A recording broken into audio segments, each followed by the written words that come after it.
تاریخ کے بلبوتے پہ ناچتے پھرتے ہو۔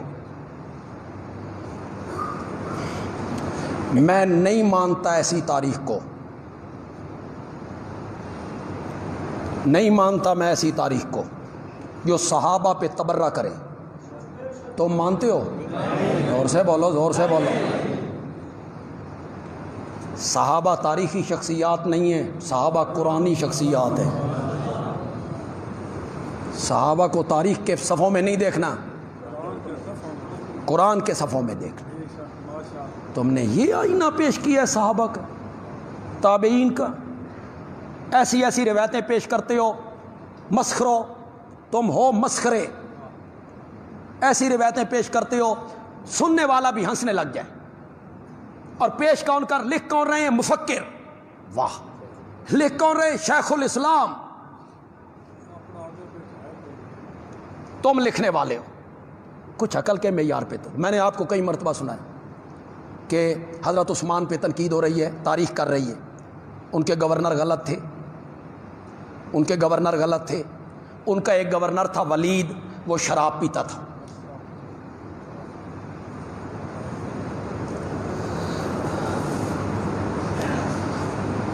حضرت عثمان کا گورنر یا صحابی ہوگا یا تابعی ہوگا۔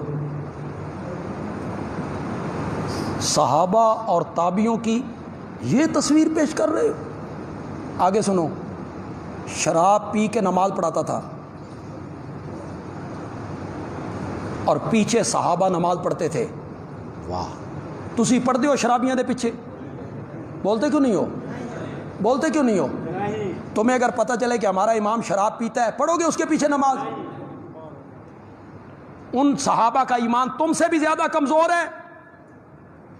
یہی تو یہودیوں کی نسل ثابت کرنا چاہتی کہ وہ سارے دیوس تھے، بے غیرت تھے، انہیں دین کی کوئی پرواہ نہیں تھی،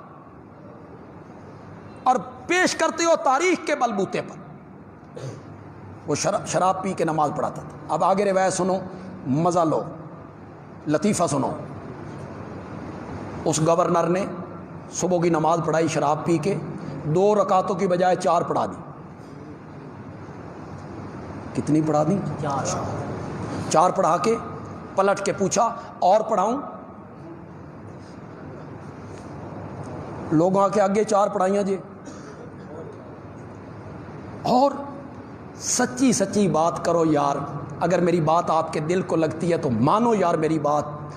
آج اگر امام آج جب کہ آپ صحابی بھی نہیں، تابعی بھی نہیں، آپ حافظ بھی نہیں، نماز کے زیادہ آپ کو علم بھی نہیں ہے، آج اگر امام صبح کی نماز پڑھائے اور وہ تیسری رکعت کی طرف اٹھ جائے، تسی بھی پیچھے اٹھ گاؤ؟ نہیں، وہ تیسری پڑھائے گا، آپ تیسری پڑھیں گے، وہ چوتھی پڑھائے گا، آپ چوتھی پڑھو گے، یا پیچھے سے کیا کہو گے؟ سبحان اللہ، اللہ اکبر، سبحان کہو گے کہ نہیں کہو گے؟ تیسری پہ اٹھ کھڑے ہو گے، چوتھی پہ؟ میں نے کہا مفکر صاحب، شیخ الاسلام صاحب، اس روایت سے تو پتہ چلتا ہے کہ شراب صرف امام نے نہیں پی تھی، مقتدیوں نے بھی پی رکھی تھی۔ اس 3 پڑھائی انہوں نے 3 پڑھ لی، اس چوتھی پڑھائی انہوں نے چوتھی پڑھ لی۔ یہ ہے تیری تاریخ۔ جوتی کے نیچے نہ رکھوں اس تاریخ کو، اس جھوٹی تاریخ کو، جس فرادی اور بغیرت نے اس کو وضع کیا صحابہ پہ الزام تراشی کرنے کے لیے۔ جو تاریخ قرآن سے مطابقت رکھے گی اس کو مانیں گے، اور جو اس سے ٹکرائے گی قرآن سینے سے لگائیں گے، تاریخ کو دیوار پہ مار دیں گے۔ نہیں مانتے ہم اس تاریخ کو۔ تاریخ کی پہلی کتاب کون سی ہے؟ تبری ہے نا؟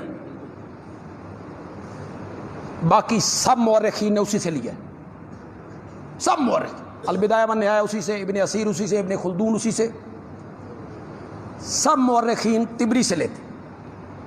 علامہ ابن کثیر بڑا اونچا آدمی ہے، ان کی تاریخ کی کتاب البدایہ والنہایہ، وہ جب روایت نقل کرتے ہیں تو کہتے ہیں دل تے نہیں مندا لیکن میں اس لیے لکھ رہا ہوں کہ طبری نے لکھا. واہ، میں اس لیے لکھ رہا ہوں کہ طبری نے لکھا. میں نے کہا طبری نے تو حضرت داؤد کے متعلق بھی لکھا ہے. پھر میں آپ کو سناؤں تو آپ کے پاؤں تلے سے زمین نکل جائے، جو اللہ کے پیغمبر کے بارے میں کہا ہے. میں آپ کو سناؤں حضرت داؤد، میں آپ کو سناؤں کہ نبی پاک کے بارے میں طبری نے کیا لکھا ہے. جس طبری کے بلبوتے پہ ناچتے پھرتے ہو، ظالموں تمہیں حیا نہیں آتی.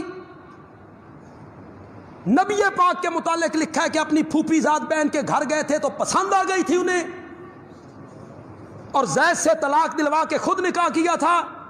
اس طبری کی بات کرتے ہو جو معصوم پیغمبر کے متعلق یہ جملے لکھتا ہے. خدا کی پناہ، کیوں بھائی نبی پاک کے متعلق تصور ہو سکتا ہے؟ بولو، زور سے بولو.